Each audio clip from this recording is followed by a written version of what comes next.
Sorry, hold on.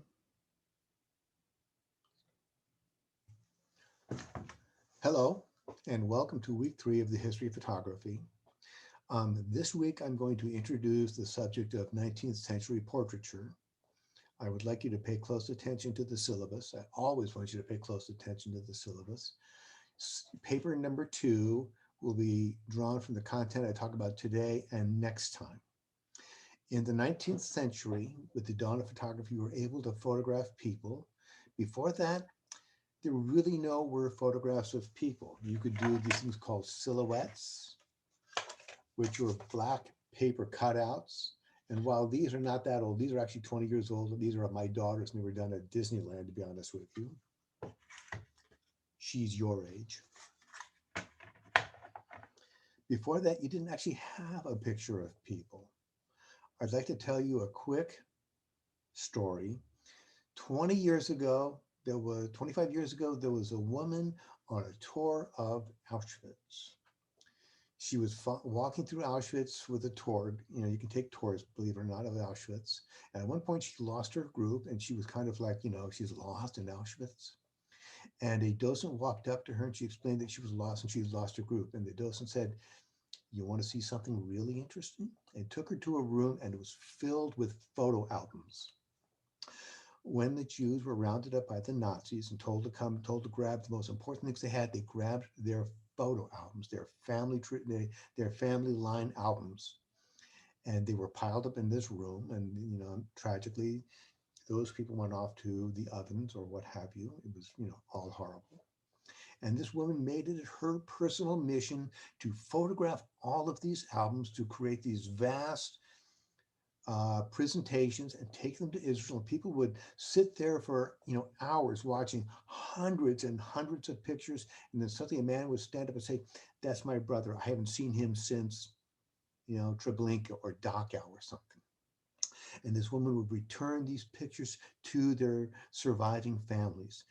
This is how important family pictures are to you. Once a person is passed, you don't know, and your tradition is lost. So portraiture became extremely important. Before that, before the 19th century, you would hire a painter and he would do this, elaborate oil painting of the family. This was kind of the mark of the wealthy. But along came photography and democratized family portraiture. You could actually have a photograph done of your family or of your family members to hang in your house. And they were a way of, on the one hand, a record of a family member, but also a little bit you have arrived in the world. We're going to look at a bunch of pictures over here. First of all, I have no calotypes to show you. Calotypes traditionally fade and don't last very long. So what I have over here are some tintypes and daguerreotypes. I'd like to show you, I'll do my best. I know these are highly reflective. You'll notice the woman is wearing blue. Now, in those days, pictures were black and white. And so for an extra fee, they would, hand color. When we get to color photography, we'll talk about that. Hand color. This one actually has a child of a very small photograph of a very small child. These are fairly unusual because you have to sit really still for the photograph because they are such long exposures, and kids don't sit still well, as you may notice, as you may know. So I have a number of family photos here. I want you to notice both of these people.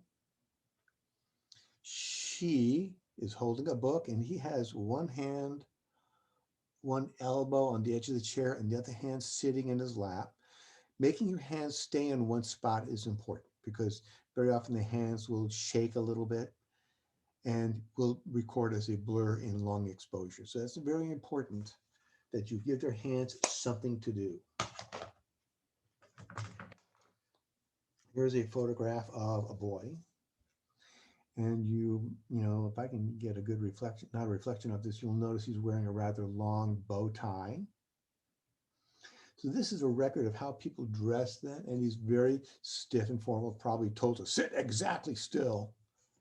And that would have been required of him to get a good picture.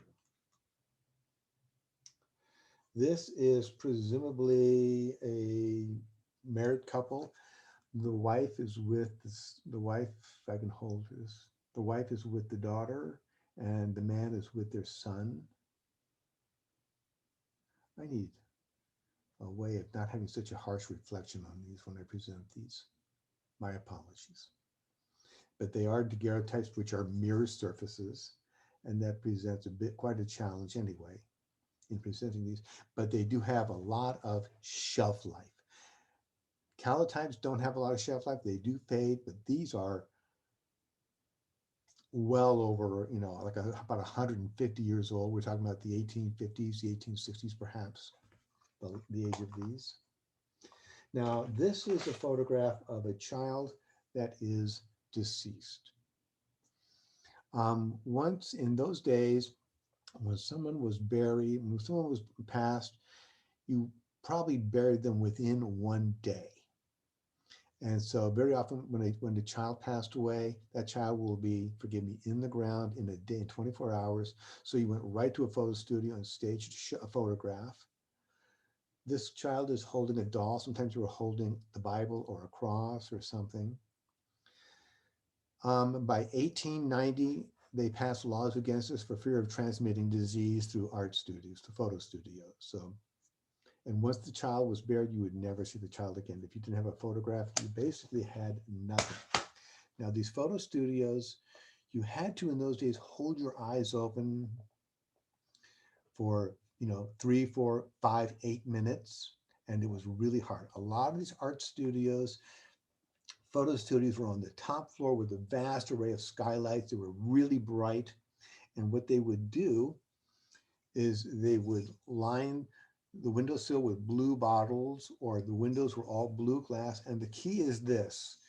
Why, I ask yourself now, why is this blue? Is it reflecting blue?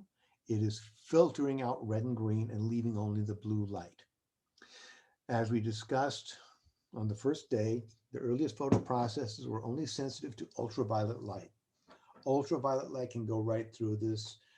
Red and green don't, infrared does not, blue and ultraviolet do. So you could darken the whole studio with blue glass or blue bottles in the windows, and it was easier to hold your eyes open for the length, for the duration of a photographic exposure. Now, let's look at the names on your list.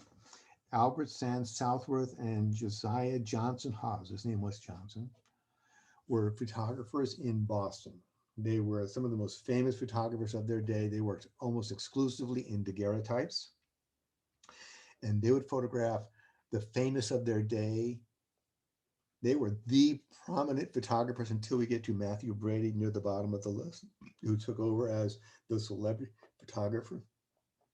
But Southworth and Hawes photographed John Quincy Adams, who was the third president of the United States, Henry Longfellow, poet, um, Fillmore Hayes, another president of the United States. A whole array of extremely noteworthy people were photographed in their studio. They took about 3,000 photographs, all daguerreotypes. By the late 1850s, they were surpassed by Matthew Brady in New York. Next on the list is David Octavius Hill and Robert Adamson. David Octavius Hill, they were both Scottish, and Octavius Hill first studied lithography in Scotland and went into the printing business, and then developed an interest in photography and studied a little bit of photography and picked up. And he later met Robert Adamson, and their partnership was based on David Octavius Hill could arrange the lights and talk to the models and get them to pose. And Robert Adamson was the techno whiz who knew how to manage the camera perfectly and pull in a perfect exposure. They were these successful photographers of Scotland. They photographed, interestingly enough, not only the famous, but average people. Initially, photographers only wanted to photograph beautiful women or royalty or nobility. And these guys would photograph the fishermen and the fishermen's wives and capture average people. It was a good record of the world in its day. Robert Adamson is kind of an enigmatic figure. We don't know much about him. He died young, he died rather quickly. And so his history is kind of lost to us. Um, David Octavius Hill only photographed a few more years and kind of lost his speed once Adamson had passed away. He sort of, his spirit, he lost a child, which broke his heart. And he was a widower who remarried, but he'd lost his oomph, if you will, and ultimately retired from photography. Uh, Gaspar Felix Tournejean, or also known as Nadr. Nadr was kind of his artistic name, was a French photographer, and he developed a rather noteworthy studio in Paris. These early studios were usually on the top floor with lots and lots of skylights, so the light poured into this space. We're going to see his studio, and we're also going to see the studio of Camille Sylvie in a little PowerPoint we'll see in a few minutes, and see how much glass there really was. So a lot of light could pour into them. Nadar photographed a lot of the very, very famous of France. He was a very big name. Charles Dodson, also known as Lewis Carroll, does that name ring a bell? Think of Alice in Wonderland. Charles Dodson was a Anglican minister, a mathematician, a man of letters, quite intelligent, and he photographed children in the neighborhood. Alice Liddell was a child he photographed a lot. It is from Alice Liddell that we get the name Alice in Wonderland. Now, his story is difficult. He photographed about 3,000 pictures, and in those days, it wasn't like a roll of film. Each picture with glass negatives, you paint collodion on it, and you do an elaborate, complex process to squeeze out one shot. And at one point of his 3,000 photographs, he destroyed like 2,000 of them. His photography is considered a little suspicious in terms of the way he photographed children. There were, today we'd call these inappropriate photographs or even borderline child pornography or literally child pornography. There's a bit of a debate. In the 19th century, nudity of children was seen as the innocence of children. And today we wouldn't be so comfortable with that. Times have changed, but it is interesting and a little suspicious that of the complexity of taking his picture, he destroyed 2/3 of his pictures, never to be seen again. Julia Margaret Cameron was a contemporary of Charles Dodson, and so they photographed each other, knew each other. She was a pre-Raphaelite, which was an artistic movement for painters as well as some photographers. She wasn't the first female photographer of the 19th century, but she was an extremely important one. Now, she was noteworthy in that she would push the camera as close as she could to her subject. She wasn't afraid to have chemical stains on her pictures or to have cracked glass. Remember, these are glass negatives. She was pretty bold. She sort of created part of the new photographic language of photography in its day. The pre-Raphaelites would photograph staged images around Bible stories or King Arthur and the Round Table, times of nobility and honor. Matthew Brady, also on your list, was a New York photographer, and he photographed really the most famous people of his day in the United States. He largely outshone Southworth and Hawes, and didn't drive them out of business, but they did fade with the acclaim of Brady's business. Matthew Brady started off as an illustrator, and then he set up a photo studio in New York City and photographed the famous Abraham Lincoln was one of his subjects. When we get to war photography, his name will surface again because he saw an opportunity in the war to hire lots of photographers and send them out to the battlefield to record the war. Now, photography was slow exposure, so you couldn't record battle scenes, but these were largely Union soldiers encamped. And I'll say this again later in the semester when we get to war photography. Most of those photographs came back and they were stamped with his name on them. And at one point, one of his photographers, Timothy O'Sullivan or Alexander Gardner, or both, said, enough of that. I want my name on my photographs. I deserve to have my byline on my photographs. And they created a bit of a coup, and people left the Brady camp to be their own photographers, to join Gardner and O'Sullivan, because they said, you'll have your name on your photographs. But a lot of the Civil War photographs, we don't really know who took them because Brady's name is on it, and we're pretty sure he didn't take the photograph. A cardivist is a system by which you can have on a single exposure many, many pictures of a person. Southworth and Hawes are partially credited with creating the cardivist, although it was also, is a French, you'll may notice that's pretty French to say it's a cardivist, is to have a camera with a series of lenses, take a picture, and then in the background, slide the paper up on the film exposure on the inside and take 8 more pictures. Very often they are a series of different poses, which then with one negative, you can contact down and print all these pictures of a person. Now I want to show you a PowerPoint. I'm going to share a screen, and I want to fire this up, and I'm going to share a screen. We'll see how that works.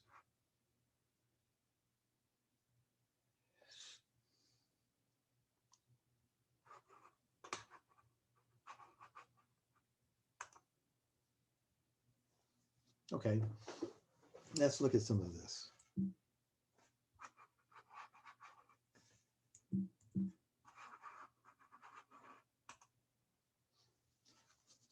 So Nadr, he also is the first guy to photograph from a hot air balloon getting views of Paris itself. And photography, as you can see from the picture from the illustration below, was everywhere in Paris.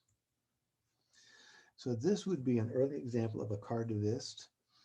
In the spaces, in the independent spaces, they would draw in basically butterflies and flowers, but you know, a person can turn up in multiple places in the photograph.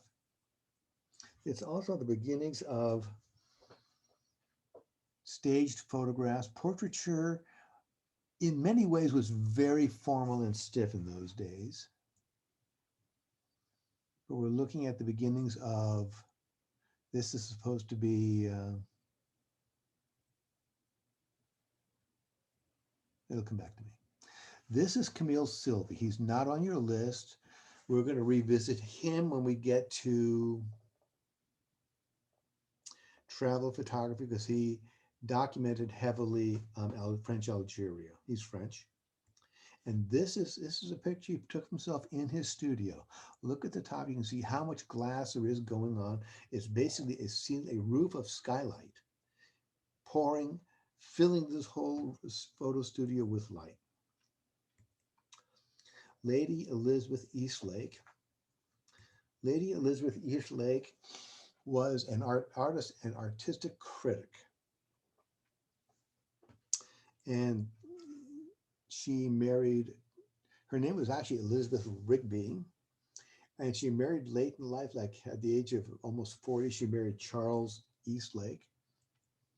And she took some photographs. I apologize for these. They were off the internet and they're pretty pixelated. But, you know, these are pretty formal postures of people, and they're still long exposures. At this point, we are talking about collodion negatives. Lady Clementina Harwarden. Lady Clementina Harwarden was we would say, an advanced amateur portraitist, a photographer. And she had 5 daughters and she photographed them extensively. They were her principal subjects. This is her daughter, Claudette. Now, it's interesting to note that in Victorian England, you would have had just all sorts of stuff in every room, but this was pretty sparse. She's leaning over her writings. It's really all about the daughter. And she would they didn't have electric lights. And this is a home. They didn't have big skylights, so they had large windows. And that's how these photographs were taken, through windows.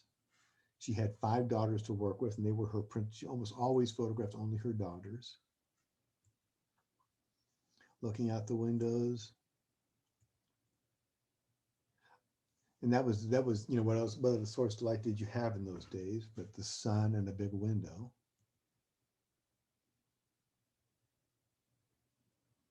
Sorry, it says sample on it, doesn't it? And you can see from the corners of this picture is that this was a collodion, and there's some damage to the negative in the corners, probably by handling. A mirror was a great way of telling the story from 2 angles.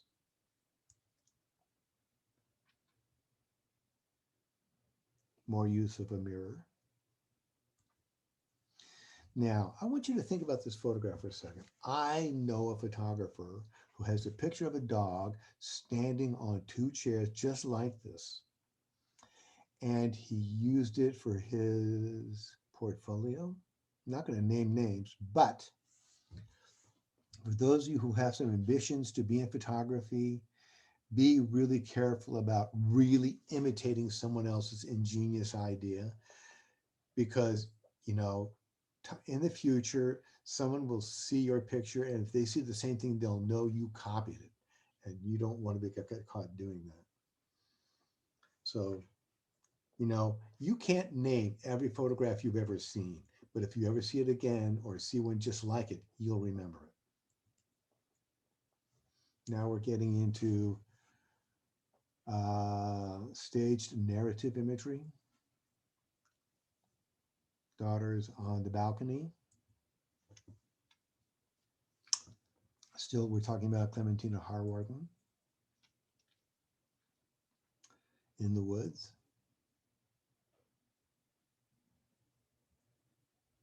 Reflections in a mirror.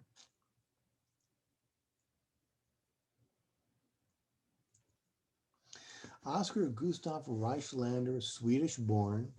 The exact year of his birth is not clearly known. We think it's 1813, but it's not important. I'm never going to ask you that number. Reislander, we're going to revisit his name when we get into art photography, 19th century art photography. He was something of a lunatic. I mean, this is an unusual photograph in that the girl is smiling. Getting pictures of people smiling was unusual in the 19th century because they were holding their pose so long that try smiling and holding your smile for a full minute. You feel stupid in a matter of seconds. But this is a successful photograph of a girl smiling. A destitute child in rags.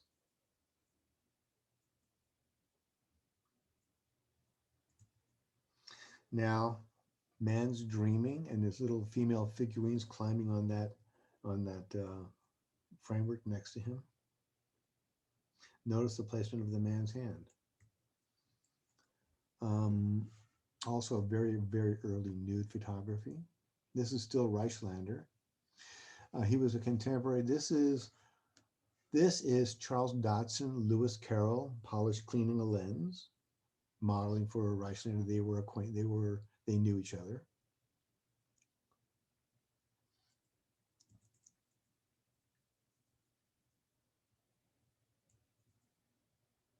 Oh, these are all portraits.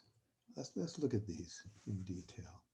Holding their pose, not making eye contact with the camera. It's not like a mugshot staring right into the camera. Let's talk about portraits for a second. That's what we're doing anyway. What is a portrait? You know, you look at your driver's license and you see your picture. Is that a portrait or is it just a record of how you looked? A portrait tells something of the personality of the person in question. It tells their story. So, what story is being told here of this person? I'm not going to feed you that answer, but you decide.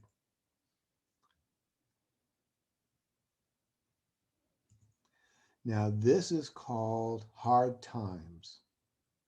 This man is apparently without work. He has a family to feed. Look, and the next photograph is the same photograph, only if you look really carefully in the space to his right is a double exposure of him and his wife.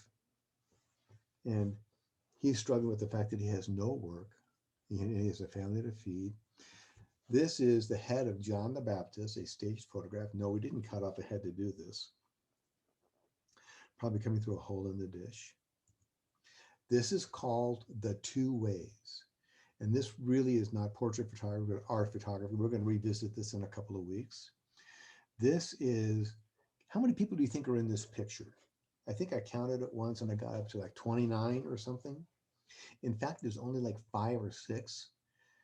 This is made from about 30 different negatives shot separately and then carefully printed together. On your right, we have a young man. In the middle, we have the wise old sage. On the right, we have a young man who's going to go the way of responsibility and integrity. And to his right are people working hard and women dressed modestly. Now, the other young boy has got the call of the bohemian life, where all the nude women are. By the way, all of the nude women are the same woman. It is said to be a prostitute that Reichslander hired to model all the different angles. This is made from about 30 different negatives. This is a composite of how this was assembled.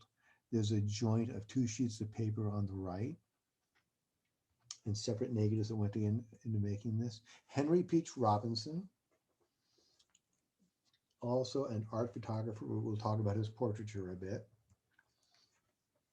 So this is Little Red Riding Hood, and the dog is the wolf in Grandma's bed. He would stage these scenes.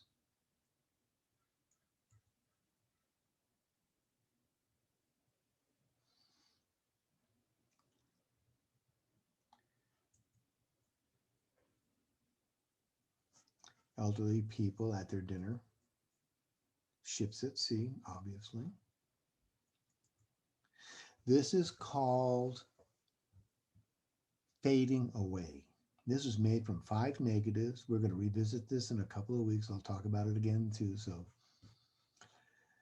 And you'll notice that Henry Peach Robinson and Gustav Reichslander are not on your list. Your responsibility is to know the names that are on your list. These names will appear on later lists when we get to art photography, but I'm looking at them now. This is about a girl who's dying all night. And Henry Peach Robinson took a lot of heat for photographing a dying child. And he appeared in public with that girl. She's actually like 14. And she said, "I'm fine, I'm not dead." Now, this is another shot he did that he assembled from separate negative. This is the world before Photoshop. Here's some of these photographs that will be assembled, others that will be printed in. This is how they're going to go together to ultimately make this photograph. I'm going to go back for, okay, the 2 on the right are the 2 on the far right. The 2 on the left are the next 2 on the far right. So this is actually assembled from other photographs. Lewis Carroll, also known as Charles Dodson, mathematician, one of those very smart guys who's busy being an intellectual, and that's what he looked like, polishing a lens.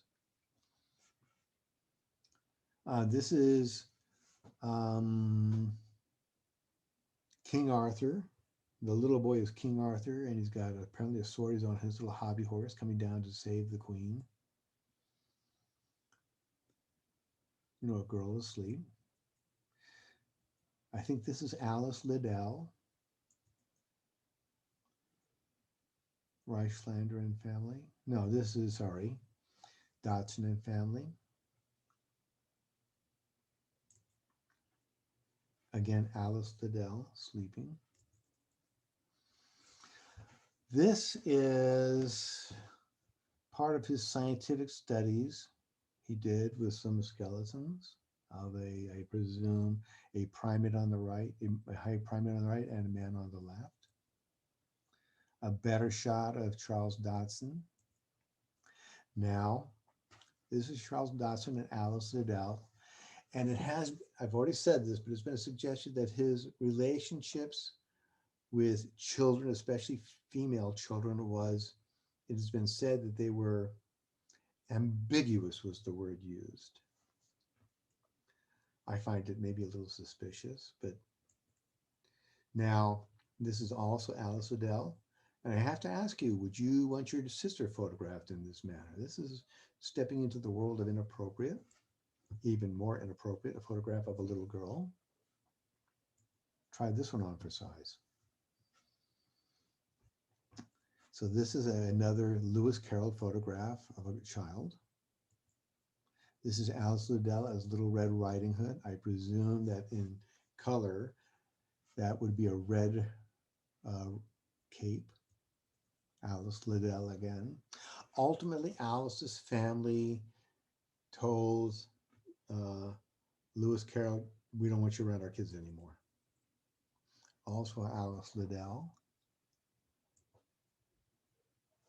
This would be more of a scientific study. This isn't a portrait, but it's a scientific study of a skeleton of a fish. Julia Margaret Cameron. This is Julia Margaret Cameron. Julia Margaret Cameron was very well-to-do. I don't think she was nobility, but she didn't have to work. Her husband had land in the country, and they had all these servants. So she was able to take up the hobby of photography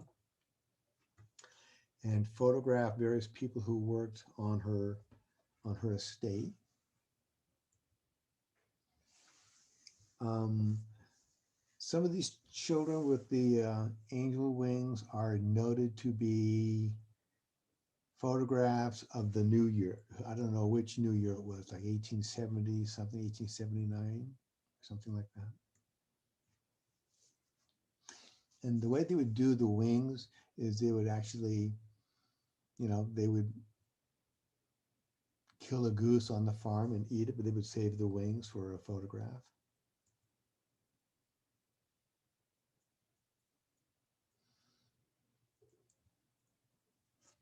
Now, a portraiture, looking right into the camera. Remember, I said earlier, Julia Margaret Cameron was not afraid to get the camera really, really close to her subject, as close as she could. She wasn't embarrassed to have chemical streaks or cracks in the glass to show the technique involved. That is Sir John Herschel. Sir John Herschel is a name I want you to know this semester. He wasn't a photographer, but he did many, many things which related to photography. He thought of the cyanotype. He came up with Fixer. For those of you who've done some analog darkroom photography, he's the wise guy behind Fixer. He discovered infrared light. He coined the words positive, negative photography and photography. So he was very influential, also an astronomer. This is called Apollo. Now, here's a partially nude child, and this is by Julia Margaret Cameron. So it's not necessarily out of the ordinary that children would be photographed nude. As I said earlier, in those days, nudity in children was considered the mark of a child's innocence. This is The Whisper of the Muse. This is one of my favorites of Julia Margaret Cameron. And for some reason, I have another Alice Liddell portrait here. I shouldn't. My mistake. So these, and that is Miss Duckworth, a niece to Julia Margaret Cameron. That's also Miss Duckworth. Clearly there's a religious theme in progress here.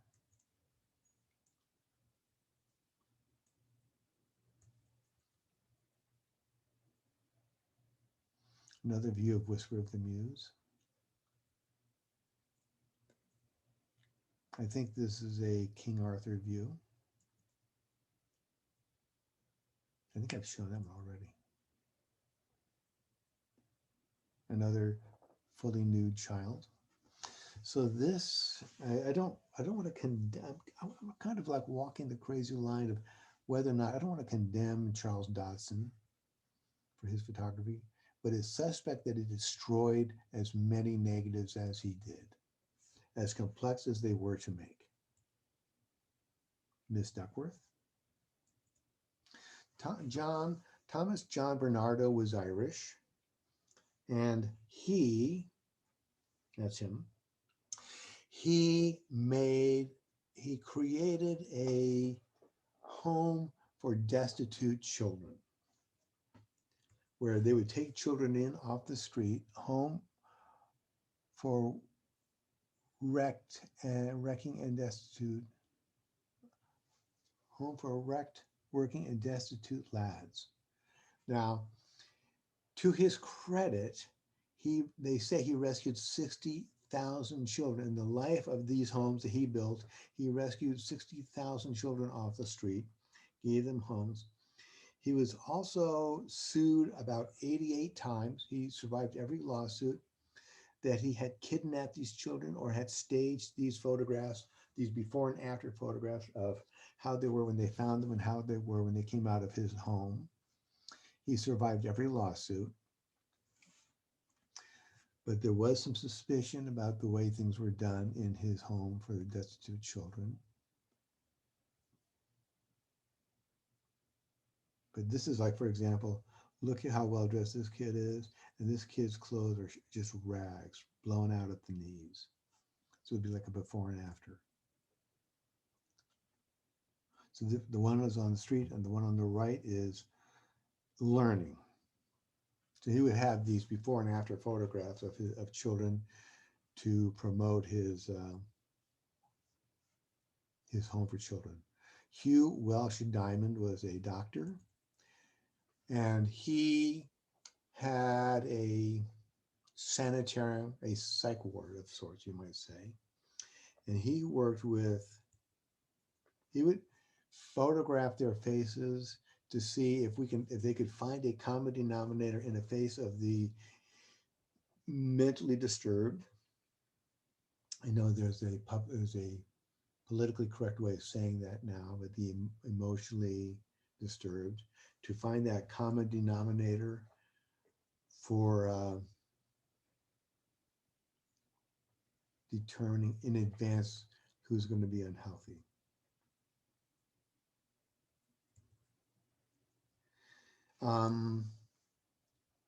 If you've ever read The Heart of Darkness, for which Apocalypse Now is based, before the guy goes into the jungle, he has to report to a doctor who measures his head in a variety of ways. And he says, I just want to know what kind of person goes into that jungle. And since they never come back alive, I need to measure your head now. It was what believed that the dimensions of a person's face spoke of their propensity towards violence or criminal element.